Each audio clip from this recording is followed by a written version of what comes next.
അമേരിക്കയെ ഞെട്ടിക്കുന്ന ഒരു ബന്ധം ഇസ്രായേലും ഇന്ത്യയും തമ്മിൽ ഉണ്ടാക്കിയിട്ടുണ്ടല്ലോ സർ. അതെ, ഇത് വളരെ നിർണായകമായ ഒരു ബന്ധമാണ്. കാരണം അമേരിക്ക ഇപ്പോൾ ലോകത്തെ മുഴുവൻ ഭീഷണിപ്പെടുത്താണ്. ഞങ്ങൾക്കത് വേണം, ഇത് വേണം, ഞങ്ങളത് പിടിക്കും, ഇത് പിടിക്കും എന്നൊക്കെ പറഞ്ഞ് ഗ്രീൻലാൻഡിൻ്റെ പേരിലൊക്കെ വലിയ പ്രശ്നങ്ങൾ ഉണ്ടാക്കിക്കൊണ്ടിരിക്കുകയാണ്. ഇതിൻ്റെ കാരണം എന്ന് പറഞ്ഞാൽ അമേരിക്കയ്ക്ക് അവരുടെ ഡോളറിൻ്റെ അപ്രമാദിത്വം നിലനിർത്തണം. കാരണം ഡോളർ ആണ് ലോകത്തെമ്പാടും വ്യാപാരത്തിന് വേണ്ടി ഉപയോഗിക്കുന്ന കറൻസി. പക്ഷേ ഇപ്പോൾ ഇന്ത്യ ഇസ്രയേലുമായി കരാർ ഒപ്പിട്ടിരിക്കുന്നു. ഇന്ത്യയും ഇസ്രയേലും തമ്മിലുള്ള ഇടപാടുകൾ ഇനി ഇന്ത്യൻ റുപ്പിയിൽ നടത്തും. അപ്പോൾ അമേരിക്കയുടെ ഏറ്റവും വലിയ അനുയായി, കൊച്ചനീചൻ ആയിട്ടുള്ള ഇസ്രയേൽ പറയുകയാണ്, നമ്മൾ തമ്മിലുള്ള കച്ചവടത്തിന് അളിയ മോദി ചേട്ടാ, ഇനി ഡോളറൊന്നും വേണ്ട, നമുക്ക് ഇന്ത്യൻ കറൻസിയിൽ വ്യാപാരം നടത്താം. അതിൻ്റെ ഭാഗമായിട്ട് ടെല്ലവീവിൽ സ്റ്റേറ്റ് ബാങ്ക് ഓഫ് ഇന്ത്യക്ക് ബ്രാഞ്ചുണ്ട്. അത് ഇസ്രയേലിൽ പ്രവർത്തിക്കുന്ന ഏക ഇന്ത്യൻ ബാങ്കാണ് State Bank of India, SBI. SBIയുടെ ഇസ്രയേൽ ബ്രാഞ്ചിൻ്റെ CEO മണിവർണ്ണൻ്റെ ഒരു അറിയിപ്പ് സാമ്പത്തിക ദിനപത്രങ്ങളിൽ വന്നിട്ടുണ്ട്. അത് പറയുന്നത് ടെല്ലവീവിലുള്ള സ്റ്റേറ്റ് ബാങ്ക് ഓഫ് ഇന്ത്യയുടെ ബ്രാഞ്ച് വഴി ഇനി ഇസ്രയേൽ വ്യാപാരം നടക്കും. കാരണം നമ്മൾ ഇന്ത്യയും ഇസ്രയേലും തമ്മിലുള്ള ഇടപാടുകൾക്ക് ഇനി കറൻസി മതി എന്ന് പറയുന്നത്. വോസ്ട്രോ അക്കൗണ്ട് എന്ന് പറഞ്ഞൊരു അക്കൗണ്ടുണ്ട്, അതിനെക്കുറിച്ച് പറയാം. ഈ വോസ്ട്രോ അക്കൗണ്ടിൽ ഇനിയിപ്പം SBI വോസ്ട്രോ അക്കൗണ്ട് തുടങ്ങി. ഇതുവഴി ഇസ്രയേൽ വ്യാപാരികൾക്ക് കയറ്റുമതി ഇറക്കുമതി ഇടപാടുകൾ സ്റ്റേറ്റ് ബാങ്ക് ഓഫ് ഇന്ത്യയുടെ ടെല്ലവീവിലെ ബ്രാഞ്ച് വഴി നടത്താം. അവിടെ ഇടപാട് മുഴുവൻ ഇന്ത്യൻ റുപ്പിയിലായിരിക്കും, നമ്മുടെ രൂപ വഴിയായിരിക്കും. അപ്പോൾ ഇത് വളരെ പ്രധാനപ്പെട്ട മാറ്റമാണ്. കാരണം ഞാൻ പറഞ്ഞതുപോലെ ലോക വ്യാപാര ക്രമത്തിന് ഡോളർ മാത്രമേ ഉപയോഗിക്കാവുള്ളൂ എന്ന് പറയുന്നു. ഇപ്പോൾ പണ്ടൊക്കെ നമ്മൾ പറയുന്ന പോലെ ഈ തോമസ് ഐസക്ക്, കേരളത്തിലെ ധനകാര്യമന്ത്രിയായിരുന്ന തോമസ് ഐസക്ക് മുമ്പൊരിക്കൽ ചോദിക്കേണ്ടിരുന്നു, നമ്മുടെ നാട്ടിൽ പണമില്ലെങ്കിൽ എന്ത് ചെയ്യണം, റിസർവ് ബാങ്ക് നോട്ടടിച്ച് എല്ലാവർക്കും കൊടുക്കണം, അപ്പോൾ എല്ലാവർക്കും കാശാവും, എല്ലാവർക്കും പ്രജിതക്ക് ഇരിക്കട്ടെ, 1 കോടി രൂപ ഇരിക്കട്ടെ എന്ന് പറഞ്ഞ് റേഷൻ കട വഴി വിതരണം ചെയ്യുക, നോട്ട് വിതരണം ചെയ്യുക. ഇത് അപഹാസ്യമായ ഒരു കാര്യമാണ്. നമ്മുടെ ശാസ്ത്രജ്ഞൻ, കയറുവരി ശാസ്ത്രജ്ഞൻ എന്നൊക്കെ പറഞ്ഞ് കളിയാക്കി വിളിക്കുന്നത് തോമസ് ഐസക്ക് പറഞ്ഞതെങ്കിലും അതിനകത്തൊരു കാര്യമുണ്ട്. ലോകത്തിലെ എല്ലാ രാജ്യങ്ങളും അവരടിക്കുന്ന കറൻസിക്ക് ഈക്വലൻ്റ് ആയിട്ടുള്ള ഒരു അസറ്റ് ഗോൾഡാണ്. മിക്കവാറും ഗോൾഡ് വെച്ചിട്ടാണ് അടിക്കുന്നത്. പക്ഷെ അമേരിക്ക പക്ഷേ അങ്ങനെയല്ല. അമേരിക്ക വെറുതെ ഡോളർ അടിക്കുകയാണ്. അതിന് അമേരിക്ക റിസർവായിട്ട് കരുതൽ ആയിട്ട് സ്വർണ്ണമോ ഒന്നും വെക്കുന്നില്ല. അമേരിക്ക ഗോൾഡ് റിസർവ് ഉണ്ട്, പക്ഷേ നോട്ടടിക്കുന്ന ഡോളർ അടിക്കുന്നതിന് ഈക്വലൻ്റ് ആയിട്ടുള്ള സ്വർണം കരുതി വെച്ചിട്ടില്ല, വെറുതെ അങ്ങ് അടിക്കുകയാണ്. ഈ അടിച്ചിട്ട് ഈ ഡോളർ ലോക വിനിമയത്തിന് ഉപയോഗിക്കണം എന്ന് പറഞ്ഞു. ഇപ്പോൾ പെട്രോളിയം, സൗദി അറേബ്യ എന്ന് പറയുന്ന പെട്രോളിയം ഉൽപ്പന്നങ്ങളുടെ കണ്ടുപിടുത്തത്തിന് മുമ്പ് സൗദി അറേബ്യ വളരെ സാധാരണമായ ഒരു രാജ്യമായിരുന്നു. ഗൾഫ് രാജ്യങ്ങളൊക്കെ അങ്ങനെയായിരുന്നു. എണ്ണ കണ്ടുപിടിച്ചതിന് ശേഷമാണ് അവർ അതീവ സമ്പന്ന രാജ്യങ്ങളായി മാറിയത്. അപ്പോൾ സൗദി അറേബ്യയായിട്ട് അമേരിക്ക ഒരു കരാർ വെച്ചിട്ട് പറഞ്ഞു, ഇനി നിങ്ങൾ സൗദി പെട്രോൾ ആണെങ്കിൽ പെട്രോളിയം ഉൽപ്പന്നങ്ങൾ വിൽക്കുകയാണെങ്കിൽ അത് ഡോളറിലേ വിൽക്കാവുള്ളൂ എന്ന് കരാറുണ്ടാക്കിയിരുന്നു.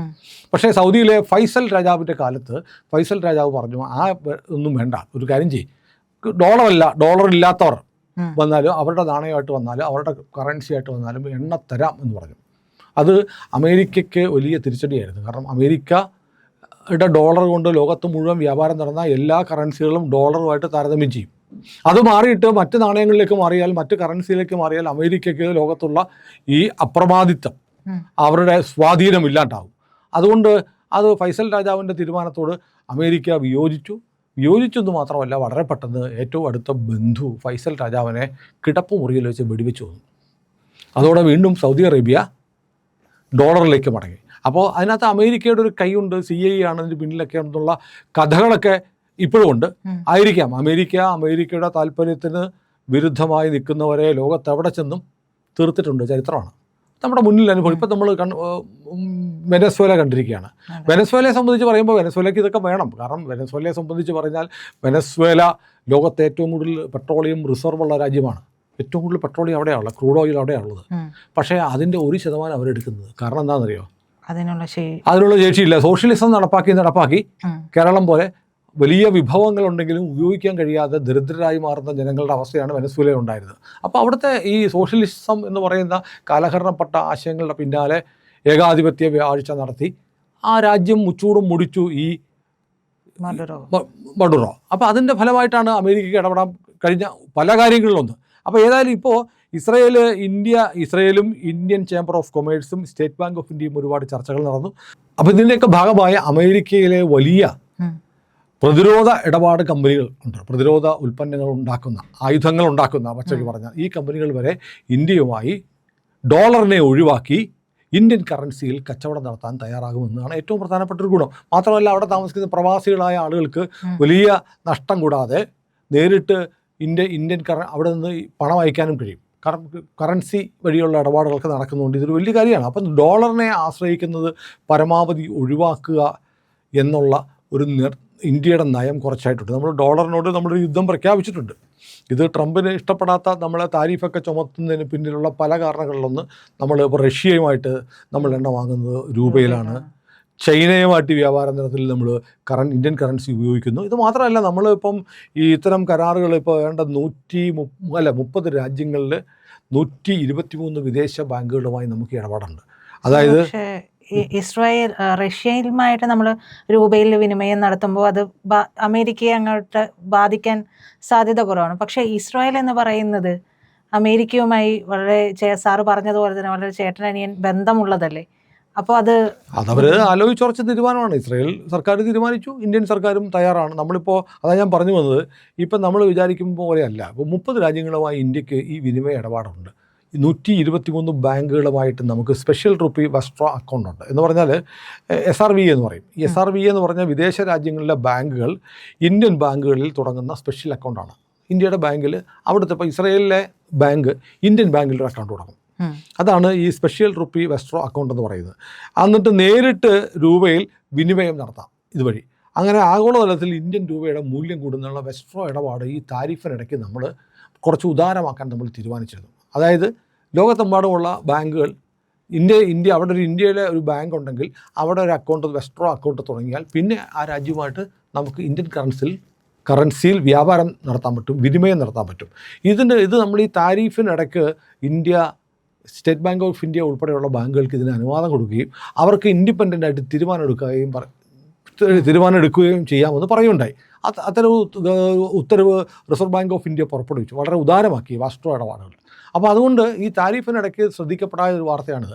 കാരണം ലോകത്തെ പല രാജ്യങ്ങളുമായിട്ടും ഈ വാസ്ട്രോ ഇടപാടുകൾ 30 രാജ്യങ്ങളിലെ 123 ബാങ്കുകളുമായി നമുക്കിപ്പോൾ ഈ വാസ്ട്രോ ഇടപാടുണ്ട്. അതിൽ പ്രധാനപ്പെട്ട രാജ്യങ്ങളൊക്കെ സിംഗപ്പൂരുണ്ട്, മലേഷ്യയുണ്ട്, ഒമാനുണ്ട്, ഇസ്രയേലുണ്ട്, മ്യാൻമറുണ്ട്, New Zealand, Kenya, Mauritius, Seychelles, Tanzania, Uganda, Guyana, Fiji, Botswana തുടങ്ങിയ രാജ്യങ്ങളിലൊക്കെ ഉണ്ട്. അതുകൂടാതെ നമ്മൾ റഷ്യയുമായിട്ടുണ്ട്, ചൈനയുമായിട്ട് നമ്മൾ രൂപയിൽ വിനിമയം നടത്തിയിട്ടുണ്ട്. ചൈനയാണെങ്കിൽ യുവാൻ കൊടുത്തിട്ടാണ് റഷ്യയിൽ നിന്ന് എണ്ണ വാങ്ങുന്നത്. അപ്പോൾ ഇങ്ങനെ ഒരു ബദൽ നാണയം എന്ന നിലയിൽ രൂപയെ, അപ്പം ബ്രിക്സ് നാണയം വരുന്നില്ല, യൂണിറ്റ് എന്ന് പറയുന്ന ബ്രിക്സിൻ്റെ നാണയം വരുമെന്നൊക്കെ പറഞ്ഞിട്ട് അതിനെ അമേരിക്ക തകശികാന്ത് എതിർക്കുകയാണ്. പക്ഷെ അത് വരുമോ ഇല്ലയോ എന്നുള്ള ആശങ്ക നിലനിൽക്കത്തന്നെ നമ്മൾ നമ്മുടെ കറൻസിയെ ഒന്ന് ശക്തിപ്പെടുത്താൻ വേണ്ടിയിട്ടുള്ള തീരുമാനങ്ങൾ എടുക്കുന്നു.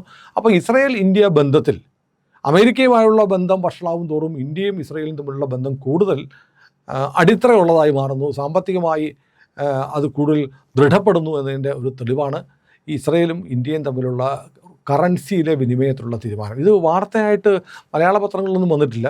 പക്ഷേ ഇംഗ്ലീഷിലുള്ള ഈ എക്കണോമിക് ടൈംസ്, ഫിനാൻഷ്യൽ ടൈംസ് തുടങ്ങിയുള്ള പത്രങ്ങളിൽ ദ ഹിന്ദുവിൻ്റെ സാമ്പത്തിക പേജിലൊക്കെ ഈ വാർത്ത വന്നിട്ടുണ്ട്. എനിക്ക് തോന്നുന്നു മലയാളത്തിലെ മാധ്യമങ്ങൾക്ക് ഇത് മനസ്സിലായിട്ടില്ലാത്തതായിരിക്കാം, അല്ലെങ്കിൽ ഇതിൻ്റെ ഒരു ഗ്രാവിറ്റി മനസ്സിലാവാത്തത് കൊണ്ടായിരിക്കാം. ഏതായാലും വലിയ മാറ്റമാണ്. അമേരിക്ക താരിഫിൻ്റെ പേരിൽ ഡോളറിനെ തൊടുന്നവനെ തട്ടും എന്ന് പറഞ്ഞ് നിൽക്കുമ്പോൾ ഇസ്രായേൽ പറയുന്നത്, പ്രിയപ്പെട്ട മോദി, ഞാൻ റെഡിയാണ്, നമുക്ക് ഡോളറൊന്നും വേണ്ട, നമുക്ക് നമ്മുടെ കാശെടുത്ത് വെച്ച് കച്ചവടം നടത്താം എന്ന് പറയുന്നത് ലോകത്ത് നിന്ന് കൊടുക്കുന്ന ഒരു വലിയ സന്ദേശമാണ്. കാരണം മറ്റ് രാജ്യങ്ങൾക്ക് നാളെ ചോദിക്കാം, അല്ല ഇസ്രായേൽ ഇങ്ങനെ ചെയ്യുന്നുണ്ടല്ലോ, എന്നിട്ട് നിങ്ങളെന്താ ഇസ്രായേലിനെ പിടിക്കാത്തത് എന്ന് ചോദിക്കുമ്പോൾ അമേരിക്കയ്ക്ക് ഉത്തരം മുട്ടുന്നൊരവസ്ഥയാണ്. ഏതായാലും ഇസ്രായേലും ഇന്ത്യയും തമ്മിലുള്ള ബന്ധം, അമേരിക്കയുമായിട്ടുള്ള ബന്ധം എന്തായാലും അത് ഇസ്രായേൽ ഇന്ത്യ ബന്ധത്തെ ബാധിക്കില്ല എന്നതിൻ്റെ ഒരു തെളിവാണ് ഇന്ത്യൻ രൂപയിൽ ഇസ്രായേൽ വിനിമയം നടത്താൻ തീരുമാനിച്ചിരിക്കുന്നു എന്നുള്ള വാർത്ത.